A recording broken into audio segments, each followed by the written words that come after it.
जयति परम ज्योति समं समस्तैरनन्त पर्यायै दर्पण तलैव सकला प्रतिफलति पदार्थ मालिका यत्र परमागमस्य बीजम् निषिद्ध जात्यन्ध सिन्दुर्विधानम् सकल नय विलसितानां विरोधमथनं नमाम्यनेकान्तम् विरोधमथनं नमाम्यनेकान्तम्। सर्व विरोधों को दूर कर देने वाला अनेकांत जैन शासन का प्राण और उस अनेकांत की महिमा बखान करने वाला, उस अनेकांत की चर्चा करने वाला यह अद्भुत ग्रंथ प्रारंभ अनेकांत से किया। और आपको मालूम है जब ये ग्रंथ संपन्न होगा तब भी जो है ना वो अनेकांत की ही चर्चा करेंगे। माने लास्ट में भी वो स्यादवाद नीति की चर्चा करेंगे ऐसे मथानी की डोरियों के माध्यम से। देखिए यहाँ बात कह रहे हैं, कल तक हमने चर्चा की थी कि भाई मुनि धर्म का उपदेश पहले दिया जाना चाहिए। मुनि धर्म का उपदेश पहले दिया जाना चाहिए, यह बात पहले कही थी हमने। और यदि कोई व्यक्ति इस मुनि धर्म को सहन न कर पाए, मुनि धर्म का आचरण पालन न कर पाए, मुनि धर्म को अपने जीवन में न उतार पाए, अपने आप को इतना योग्य न समझता हो, इतना सामर्थ्यशाली न समझता हो, तो फिर यह कहते हैं कि भाई अब तेरे लिए श्रावकों का उपदेश देते हैं।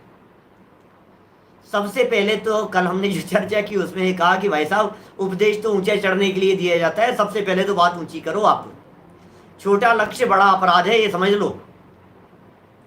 ये खनिया धाना में शेर चलता है ना, वहाँ खनिया धाना में एक वाक्य लिखा हुआ है ऊपर, छोटा लक्ष्य बड़ा अपराध है। माने किसी भी व्यक्ति का यदि लक्ष्य छोटा है तो इसका मतलब यह है कि वो बड़ा अपराधी है। और यदि आपने लक्ष्य बड़ा बना लिया तो बोले अकेले लक्ष्य बनाने से काम थोड़ी ना चलेगा, तो काम चला। समझ, अकेला लक्ष्य बनाने से थोड़ी ना काम चलेगा, उस लक्ष्य के अनुसार काम कर। तो सबसे पहले तो तू मुनि धर्म की भावना भा।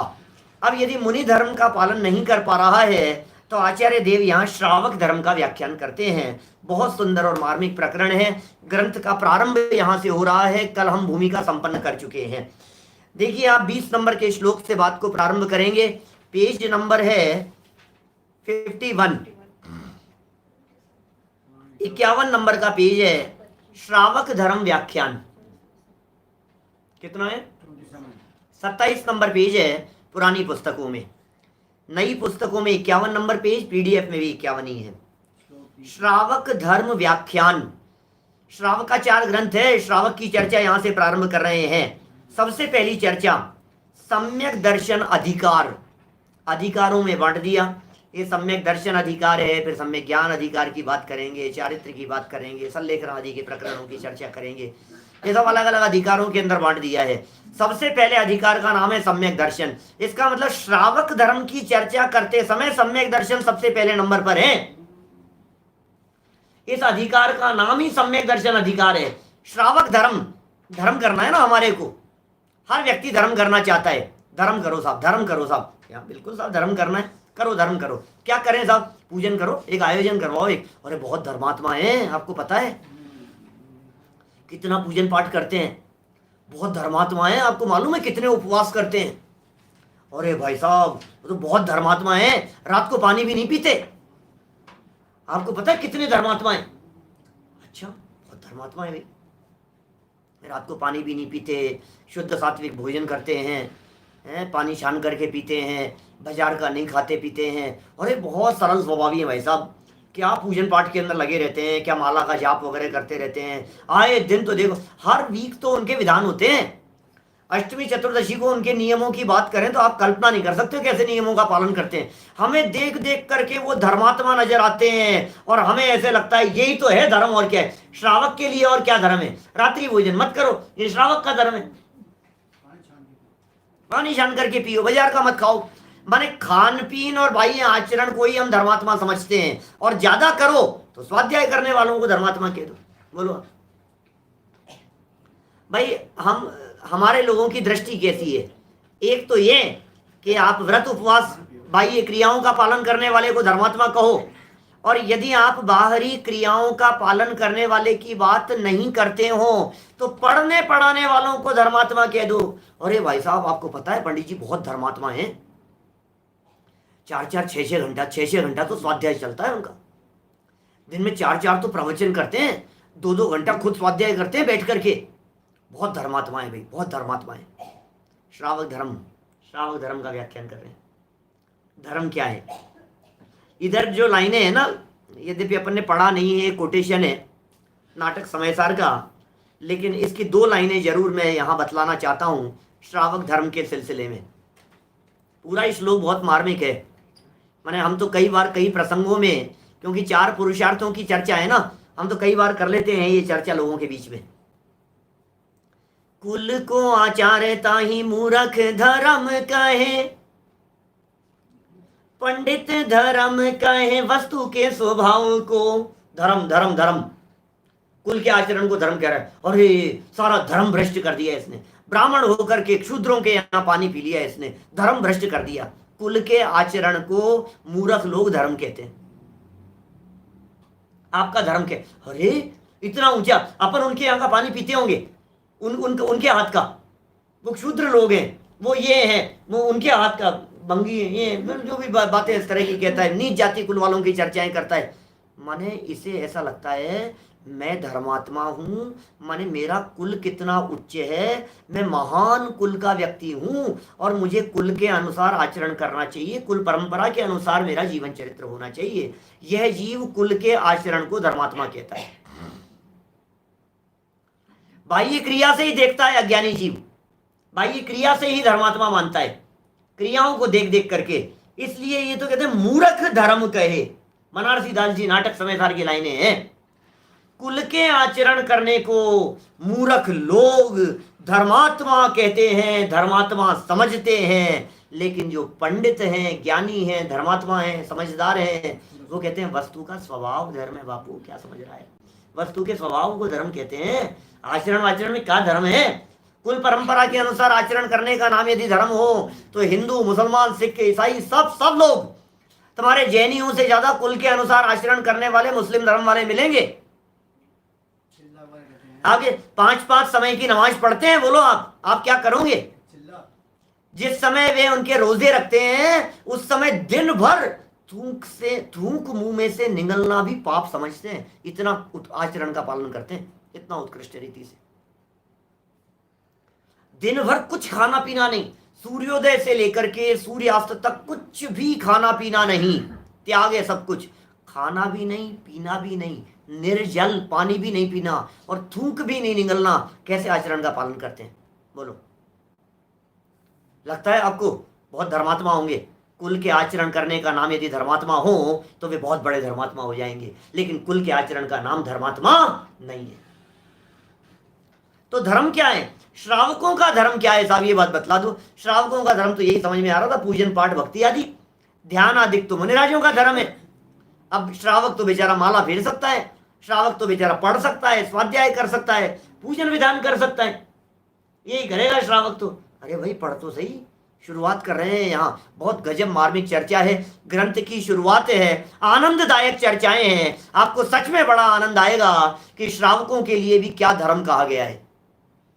मुनि धर्म की चर्चा तो पीछे कर ली है। मुनिनाम अलौकिकी वृत्ति, मुनिराजों की वृत्ति अलौकिकी होती है, लेकिन श्रावकों की वृत्ति किस प्रकार की होती है और होनी चाहिए ये देख लो आप। हम यदि अपने आप को श्रावक कहते हो तो एक बार नक्की करना, क्या हम श्रावक कहलाने के योग्य हैं? क्या श्रावक कहते किसको हैं? ये कह रहे हैं सम्यक दर्शन अधिकार। शुरू करते हैं प्रकरण। देखिए पेज नंबर 51 पर। जो जीव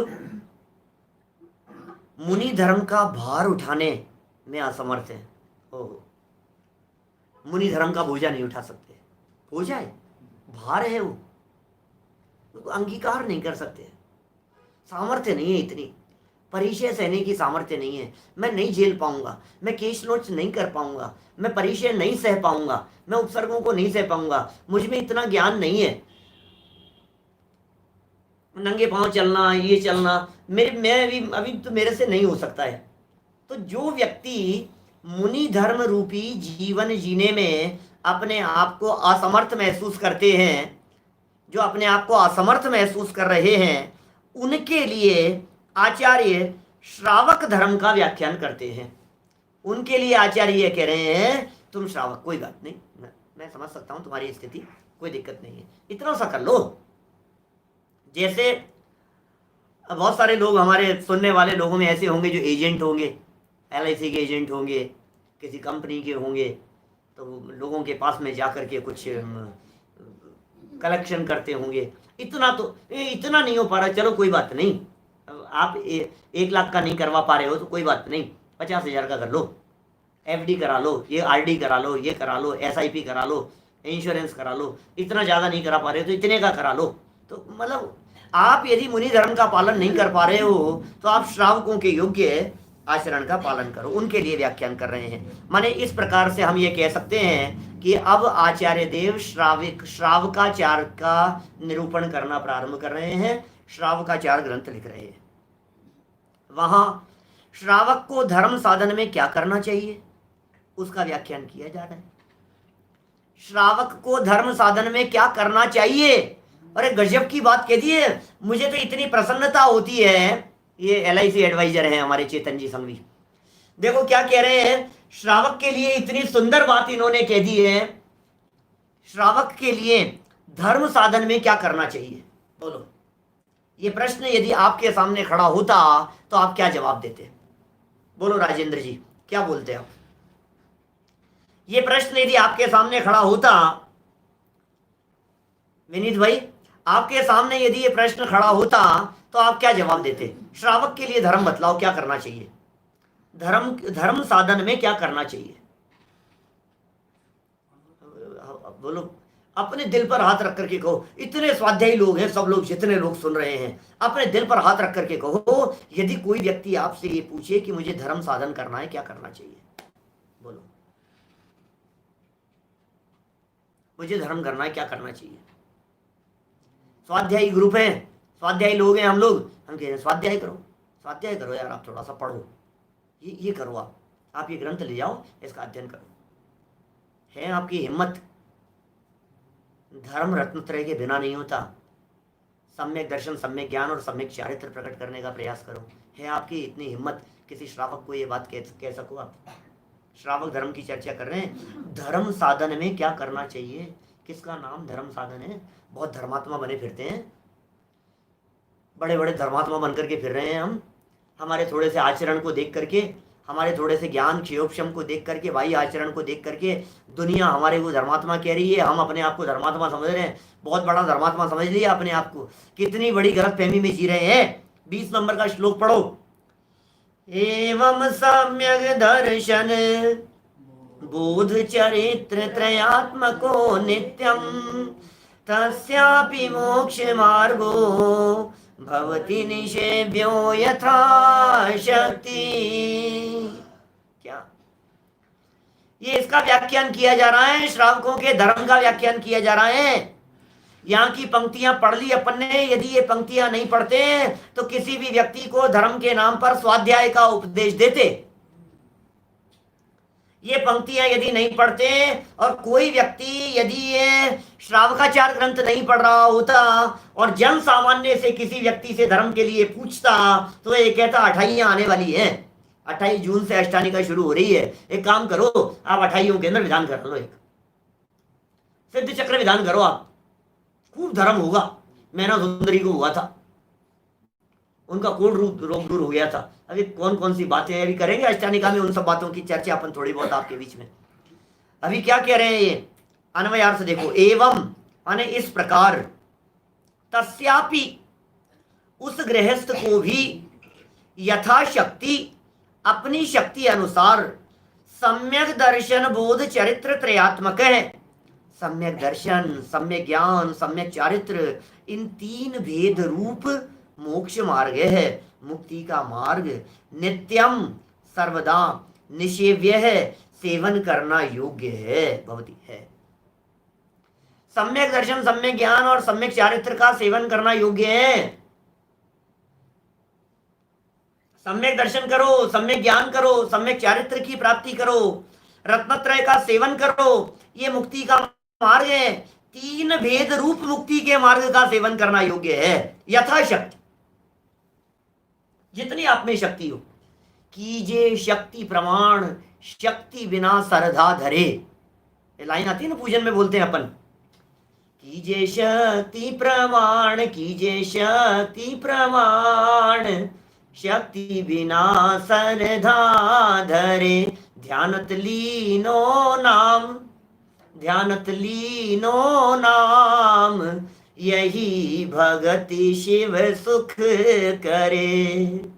क्या रत्नत्रय पूजन की होगी शायद ध्यानत राय जी की। क्या ध्यानत राय जी कह रहे हैं, मैंने नाम लिया है रत्नत्रय का, कीजे शक्ति प्रमाण, जम सक्कई तम की रही जम च न सक्कई तम च सद्दहणम केवली जिणे वणियम सद्द मानस सम्मतम।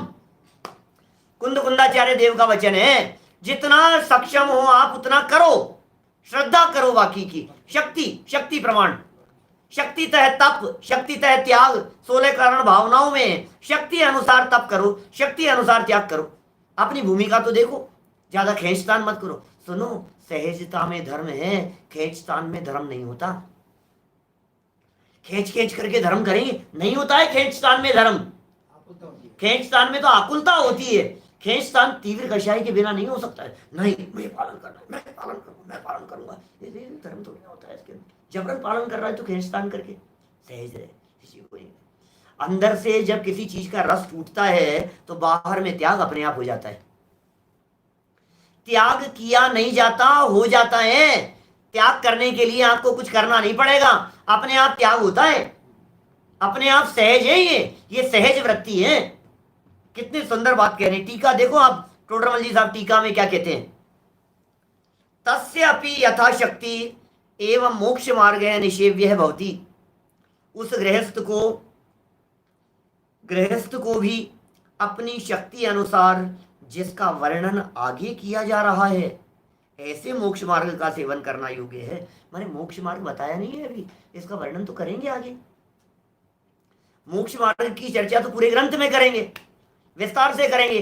सम्यक दर्शन की, सम्यक ज्ञान, सम्यक चारित्र, सब चर्चाओं को बहुत विस्तार से करने वाले हैं। लेकिन ये कह रहे हैं गृहस्थ को भी अपनी शक्ति अनुसार, माने मुख्य रीति से तो धर्म मुनिराजों को होता है, गृहस्थों में धर्म होता नहीं। गौण रीति से, आंशिक रीति से शुरुआत है गृहस्थों के। असली धर्म तो वास्तव में मुनि भूमिका में ही होगा। क्या असली धर्म तो वहां होगा। इसलिए सम्यक दर्शन ज्ञान चारित्राणि मोक्ष मार्ग है, जो तत्वार्थ सूत्र का पहला सूत्र है। आपको मालूम है बहुत विस्तार से टीका है इसकी। जरा शास्त्रों को उठा करके देखो तो आपको पता लगे। तत्वार्थ राजवार्तिक उठा करके देखो, तत्वार्थ श्लोक वार्तिक उठा करके देखो, सर्वार्थ सिद्धि उठा करके देखो। श्लोक वार्तिक में तो इतना विस्तार से वर्णन किया, इतना विस्तार से वर्णन किया, मैं समझता हूं कोई 400-500 पेज होंगे। 300-400 पेज है, कम से कम 400 पेज। किस बात के लिए? सम्यक दर्शन ज्ञान चारित्राणि मोक्ष मार्ग है, इस सूत्र की व्याख्या के लिए। क्या बात कर रहे हो आप, क्या बात कर रहे हो आप? 7 भाग हैं ऐसे मोटे मोटे, 800-800 पेजों के। लेकिन उसमें पहले सूत्र की व्याख्या इतनी गजब से विस्तार से व्याख्या की है। माने 7 भागों में से 4 भाग तो पहले अध्याय की व्याख्या के लिए हैं। इतना विस्तार दिया है तत्वार्थ श्लोक वार्तिक में। आचार्य विद्यानंदी स्वामी बहुत विस्तार से वर्णन किया है। क्या वर्णन किया होगा? अरे सारा जिन शासन का महल इसके ऊपर टिका हुआ है। सम्यक दर्शन, सम्यक ज्ञान और सम्यक चारित्र, इन तीनों की एकता मोक्ष मार्ग है। अकेला सम्यक दर्शन मोक्ष मार्ग नहीं है, अकेला सम्यक ज्ञान मोक्ष मार्ग नहीं है, अकेला सम्यक चारित्र मोक्ष मार्ग नहीं है। कोई सम्यक ज्ञान के मार्ग से चला जाएगा, कोई क्रिया के मार्ग से चला जाएगा, कोई कहता है मैं श्रद्धा के मार्ग से चला जाऊंगा, कोई कहता है भक्ति मार्ग से मुक्ति हो जाएगी, कोई कहता है बस भाई साहब आप तो चारित्र का पालन करो, कोई कहता है बस आप तो विनय विनय रखो, बस आप तो आज्ञा प्रदानी बन जाओ, तुम्हें मोक्ष हो जाएगा। दुनिया भर में अनेक प्रकार के संप्रदाय हैं और कईयों की मान्यताओं के खंडन किए हैं इसमें, उन मान्यताओं के नाम ले लेकर के खंडन किए हैं इसमें अमृतचंद्राचार्य देव ने। ये धर्म दर्शन वाले ऐसा मानते हैं, ये इतनी बड़ी मूर्खता है, ये धर्म दर्शन वाले ऐसा मानते हैं, एक एक का खंडन किया है और स्थापना की है अनेकांत सिद्धांत की, जैन धर्म की। देखो जरा क्या लिखा है इन्होंने, गृहस्थ को भी अपनी शक्ति अनुसार जिसका वर्णन आगे किया जा रहा है, इसका मतलब जिनका वर्णन आगे करेंगे, ऐसे मोक्ष मार्ग का सेवन करना योग्य है।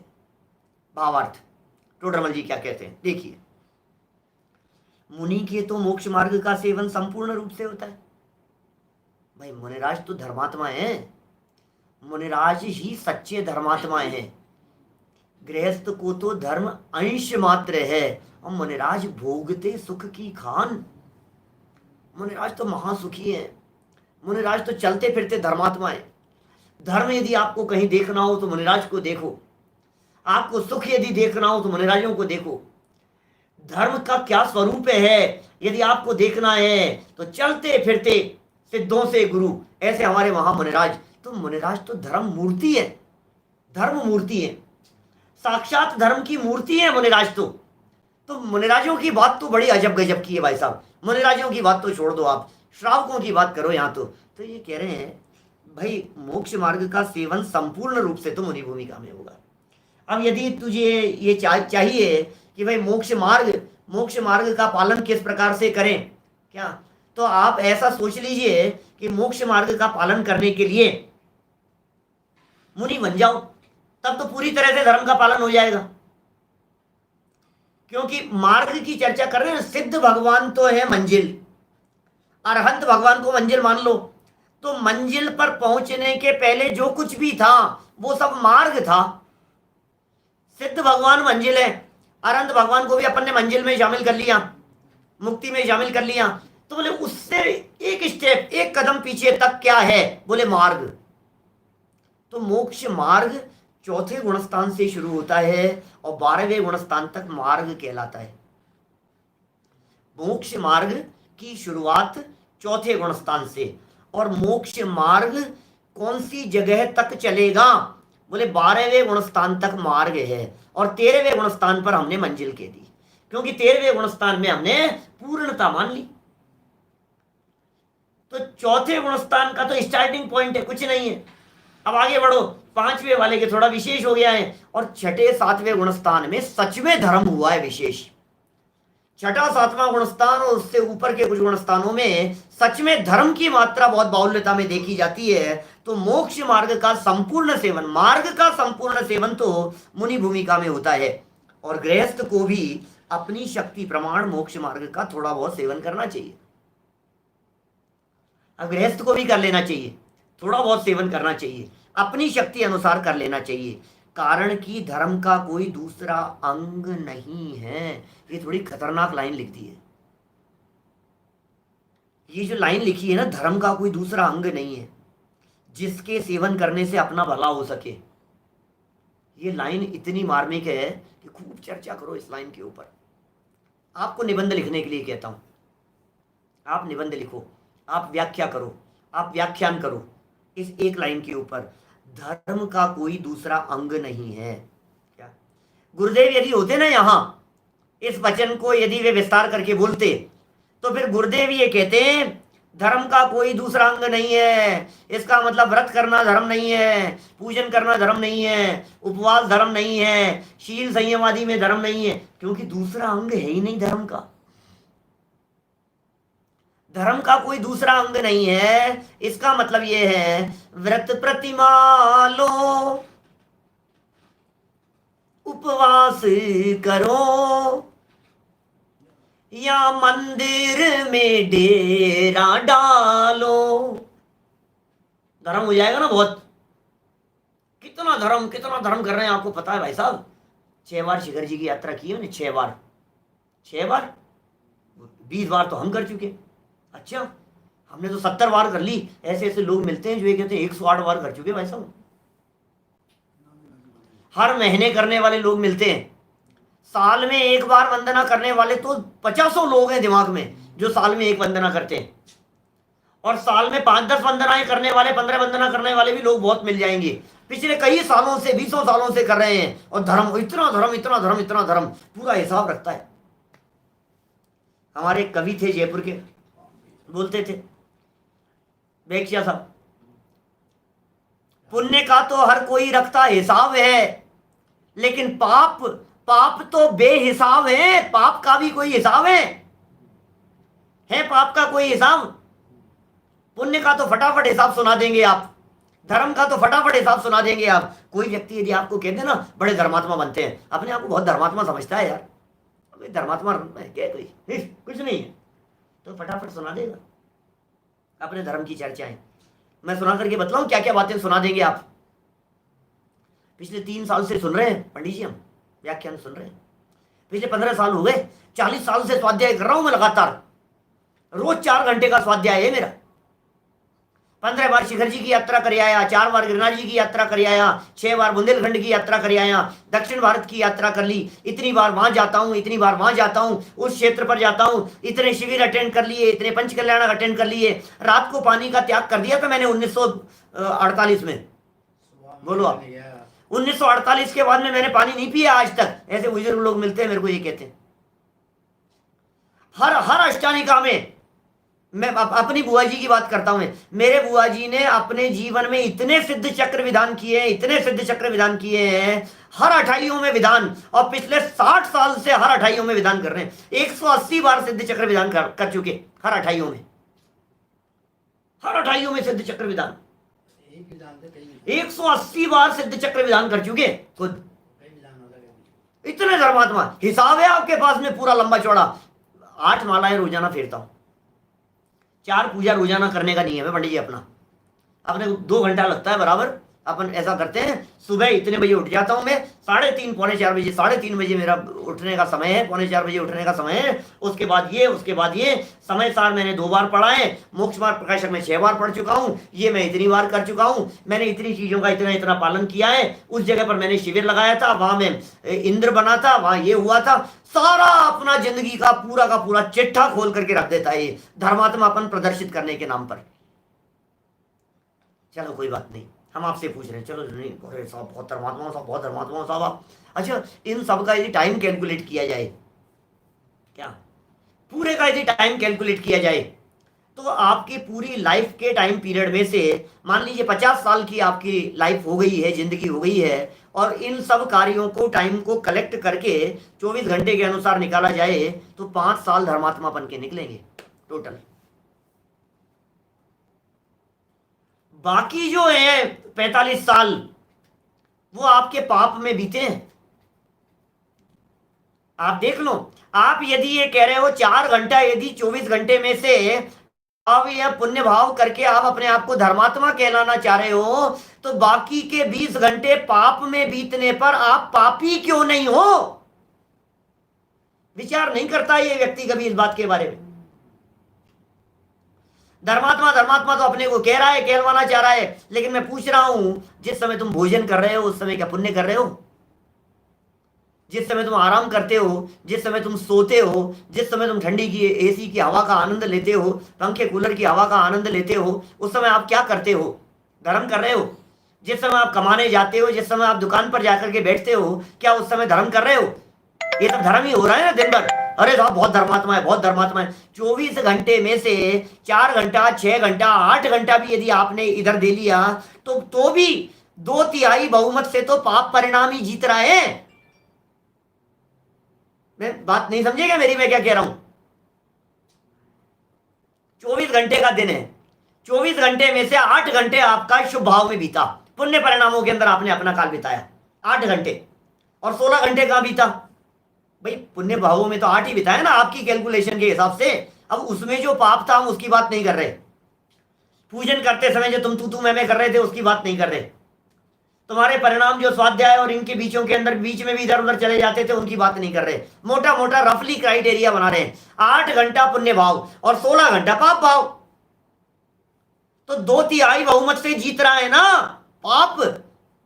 समझ में नहीं आ रही है हमारे को, धर्मात्माएं धर्मात्माएं। अरे भाई तू जो धर्म समझ रहा है ये धर्म ही नहीं है, ये धर्म का अंग ही नहीं है।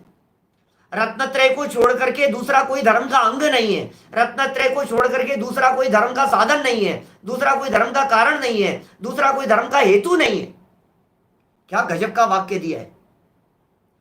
जिसके सेवन करने से अपना भला हो सके, ये और बात गजब की कह दी है। नहीं साहब ऐसा मत कहो साहब, व्यवहार धर्म तो कहा है ये साहब, शास्त्रों में कहा है साहब, देव पूजा गुरु उपास्ति स्वाध्याय संयम तपः दानम चेति गृहस्थानाम षट कर्माणि दिने दिने। शास्त्रों में लिखा है साहब, क्या बात कर रहे हो साहब आप। दान देने वाले को श्रेष्ठ कहा है, करुणा भाव को धर्म कहा है साहब, धवलाजी जैसे ग्रंथों के अंदर लिखे हैं साहब। इस तरह की बातें क्या बात कर रहे हो आप। आखिर हम जिनेंद्र देव की भक्ति पूजन कर रहे हैं, उनकी महिमा तो गाई है ना। पीछे भी शायद इस प्रकार के कोई वचन दिए थे धर्म प्रेमी श्रावक के संदर्भ में, या कैसे होने चाहिए मन वचन का है धर्म में। ये तो पीछे एक कोटेशन दिया था, एक पढ़ करके सुनाऊं क्या आपको। गुरुदेव का कोटेशन था बहुत सुंदर। पीछे एक पेज पीछे बदल करके देखो आप, एक पेज पीछे बदलो, एक कोटेशन दिया है गुरुदेव का, धर्म के प्रेमी श्रावक है ना, सबकी पुस्तकों में होगा। पुरानी पुस्तकों में नहीं है शायद, नई वाली में है। कोई बात नहीं, जिन लोगों के पास में पीडीएफ है और जिनके पास में नई पुस्तकें हैं सबके पास में है। मैं पढ़ करके सुनाता हूं भाई। लक्ष्मी तो क्षणभंगुर है, सुनना गुरुदेव के करुणा भरे वचन। भाई लक्ष्मी तो क्षणभंगुर है, तू दान द्वारा लक्ष्मी आदि का प्रेम हटाकर धर्म का प्रेम बढ़ा। क्या कह रहे हैं भाई, लक्ष्मी धन पैसा क्षणभंगुर है, तू दान के द्वारा लक्ष्मी का प्रेम हटा, धन का प्रेम हटा और धर्म का प्रेम बढ़ा। जिस धर्म का उल्लास होता है उस धर्म प्रसंग में तन मन धन खर्च करने का उल्लास आए बिना नहीं रहता। धर्म में उल्लास आ रहा है ना, धर्म के प्रति प्रीति है ना, धर्म में उल्लास है ना, तो धर्म के प्रसंगों में तन मन धन खर्च करे बिना, आए बिना, उल्लास आए बिना रहता नहीं है। धर्म की शोभा किस प्रकार बढ़े, धर्मात्मा किस प्रकार आगे बढ़े, साधर्मियों को कोई प्रतिकूलता हो तो वे कैसे दूर हो, ऐसे प्रसंग विचार कर श्रावक उनमें उत्साह से वर्तता है। ऐसे धर्म के प्रेमी श्रावक को दान के भाव होते। धर्म प्रेमी है श्रावक, दान के भाव होते। दान की महिमा का वर्णन कर दिया यहां। श्रावकों को, साधर्मियों को दान देने का भाव आता है, उनका सहयोग करने का भाव आता है, उन्हें किसी प्रकार की तकलीफ न हो, वे किसी प्रकार के कष्ट में न हो, इस तरह के भाव श्रावकों को आए बिना रहते नहीं है। धर्मात्मा श्रावकों के संदर्भ में धर्म के प्रति उल्लास है तो धर्मात्माओं के प्रति भी होगा ना। न धर्मो धार्मिकेण बिना, रत्नकर श्रावकाचार्य में कह रहे हैं, धर्म धार्मिक के बिना नहीं होता। धर्म होगा कहां, धार्मिक में होगा, किसी व्यक्ति में होगा। कितने सुंदर उल्लासपूर्ण वचन कहे हैं, दान देने वालों की महिमा का यहाँ वर्णन किया गया है। ये कह रहे हैं भाई है ना। अब यहां से प्रश्न उठाया मैंने, भाई अभी आपने कहा कि दान देना भी धर्म है, शुभ भाव है, जनागम भरे पड़े हैं ऐसी चीजों से, शुभ भाव के लिए, मंद कषाय के लिए, व्रताधिक के लिए, व्रत पूजन उपवास आदि के लिए, है ना, ऐसे ऐसे भरे पड़े, शास्त्र भरे पड़े, और आप उनके लिए मना कर रहे हो, कोई अंग नहीं है।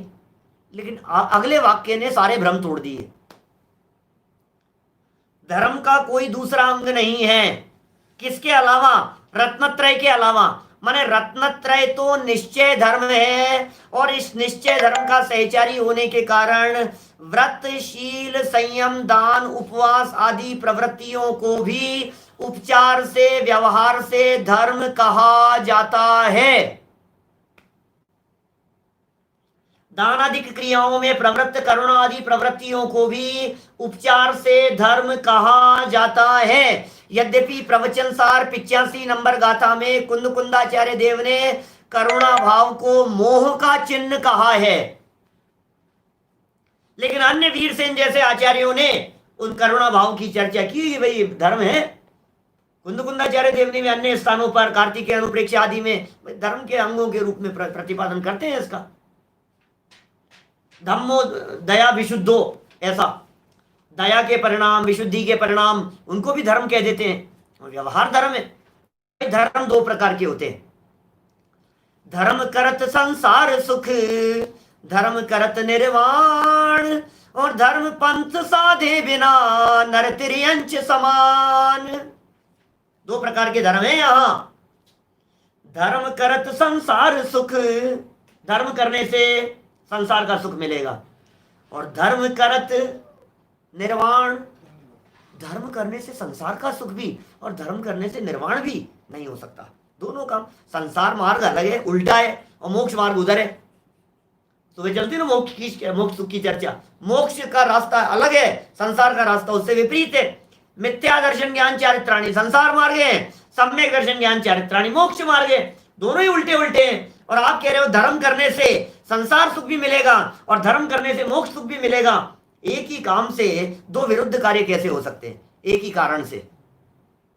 प्रश्न है मेरा आप लोगों से, नितिन भाई,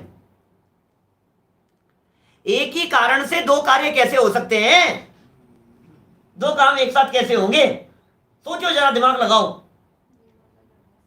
सुनो, धर्म करत संसार सुख, जब ये कहा गया, वहां धर्म शब्द का अर्थ शुभ भाव को धर्म का है, व्यवहार धर्म की चर्चा है। और धर्म करत निर्वाण जहां कहा है, वहां निश्चय धर्म की बात कही है। पहली लाइन में व्यवहार धर्म की चर्चा है, दूसरी लाइन में निश्चय धर्म की चर्चा है। धर्म करत संसार सुख का मतलब है धर्म करने से हमारे पुण्य भाव, शुभ भाव, व्यवहारिक क्रिया आदि करने से जो पुण्य बनेगा, लौकिक अनुकूलताएं मिलेगी, ये पुण्य रूप धर्म है। और वो पुण्य पाप से पार वाला धर्म है। मतलब धर्म शब्द दो जगह प्रयोग किया गया और दोनों जगह धर्म शब्द का अलग अलग अर्थ है। एक जगह शुभ भाव अर्थ है, एक जगह शुद्ध उपयोग अर्थ है, शुद्ध भाव अर्थ है। शुभ भाव और शुद्ध भाव, पुण्य पाप आदि जो है, पाप अशुभ, पुण्य शुभ और धर्म शुद्ध। तो धर्म धर्म धर्म धर्म धर्म शब्द का प्रयोग किया जा रहा है सब जगह पर। ये कह रहे हैं यहां धर्म का कोई दूसरा अंग नहीं है। ये तो निश्चय धर्म की बात कह दी। आगे स्पष्ट कर दिया, जिसके सेवन से अपना भला हो सके उस धर्म की बात कर रहे हैं। अपना भला क्या है? दान दिया तुमने, पुण्य बन जाएगा, तेरा क्या भला हुआ बता? बोल। धर्म के साथ साथ में पुण्य भी बंधेगा, लेकिन जो पुण्य में ही अटक जाएगा वो असली धर्म को कैसे प्राप्त कर पाएगा? गेहूं के साथ में उगने वाले चारे की तरह धान्य के साथ में चारा भी उगता है। करेंगे चर्चाएं आगे विस्तार से, विशाल रीति से अपन जब करेंगे उनकी चर्चाएं। लेकिन अभी ये बात क्या कह रहे हैं, तेरा वाला क्या? दान दिया तूने, चलो दान दिया, उपवास किया, क्या होगा इससे? उपवास किया, ये प्रवृत्ति तो जड़ की क्रिया है। उपवास करने का जो परिणाम है ये शुभ भाव है, ये पुण्य भाव है। इससे पुण्य कर्म का बंधन होता है। उपवास में क्या क्या हुआ? उपवास में जो तू भूखा रहा ना और भोजन ग्रहण नहीं किया, ये तो देह की प्रवृत्ति है, ये तो शरीर की क्रिया है। और शरीर की ये क्रिया होने पर, देह की ऐसी प्रवृत्ति होने पर, अंदर में जो तेरा परिणाम था उपवास करने का वो पुण्य भाव था। ये साहब अंदर में भाव पूर्वक किया हमने, अरे तेरा क्या भला हुआ? पुण्य बांध लिया तूने। पुण्य बांध करके क्या भला हो जाएगा तेरा? बोलो, समझ में आ रही है बात? पुण्य बांध बांध करके भला हो जाएगा क्या? कौन से भले में लग गया है तू? व्रत कर लिया, उपवास कर लिया, इससे क्या भला होगा? योग सार की गाथा याद आती है एक, कौन से नंबर की गाथा है? 16, 15, 16, 17 में से एक गाथा है। 15, 16, 17, 15 तो नहीं है, 17 नंबर की गाथा होगी। 17 नंबर है। निज आत्मा जाने नहीं, अर पुण्य ही करता रहे। योग सार की गाथा है। निज आत्मा जाने नहीं, क्या गजब करते हैं भाई साहब। योगेंद्र देवाचार्य की है गाथा, बहुत पुराना ग्रंथ है। अध्यात्म का सर्वोत्कृष्ट ग्रंथ कहता हूं मैं, अध्यात्म का सर्वश्रेष्ठ। गजब का अध्यात्म भरा है इस ग्रंथ के अंदर। समय सार ग्रंथराज ये हिम्मत नहीं कर सका आत्मा को परमात्मा कह करके पुकारने की, मतलब इतना मुख्यता से नहीं है चर्चा। और योग सार में तो मूल गाथाओं के अंदर चर्चा की है। अप्पा सो परमत्पा, आत्मा ही परमात्मा है, आत्मा ही परमात्मा है। सबसे पहले याद किया था हमने योग सार ग्रंथ, सन 1990-91 के आसपास की बात होगी।